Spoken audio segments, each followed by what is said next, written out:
All right, Dennis, this has been sitting here for a while. Tube made from pure lead, and it's toothpaste tubes.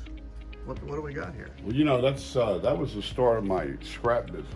Really? Back when I was about 4 or 5 years old. Of course, my father was also in this business at one point. Right. But I would go around the neighbors and I would collect these Crest toothpaste tubes because they're made out of lead. Today we call this lead poison. It's amazing that we all survived using it, but a customer brought this in about 10 or 12 years ago.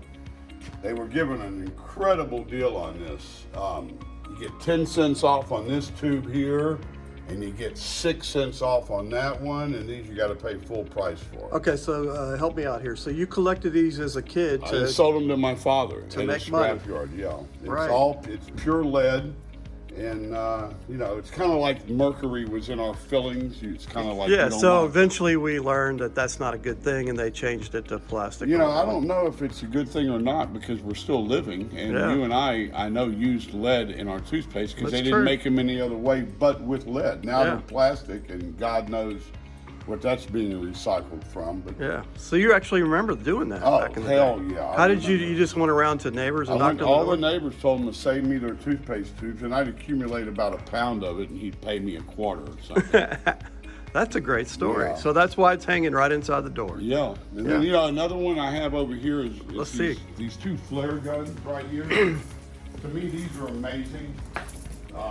These are from ships that In case you get in any trouble or something. I bought one of these in scrap about several years ago. My dad bought this when he had his scrap yard probably about 60 years ago. But these are flare guns from ships. Wow. You don't see that anymore. They look kind of heavy. Yeah, they are. Yeah. Well, You that's get all those are- kinds of crazy stuff. This was an urn that somebody brought in. This is an urn made out of solid brass. You just never know what's going to come in here. But Are they still in there? there's no one in here. Okay, I'm thinking good. about placing myself in here just to see if I fit. But yeah, you never know what you're going to get around here. No. But I really like the toothpaste story. That's pretty cool. Yeah, that's interesting because That's all the stuff that we used to use that now is hazardous to our health. I wonder, was it hazardous to our health? Because we're still here. My father died at 96. He would have been 100 on Monday. And I'm sure he used And those. he used Crest toothpaste his whole life until they went to plastic. All right, buddy. so- You have a great day, man. Hey, thank you for calling, and $2 bill.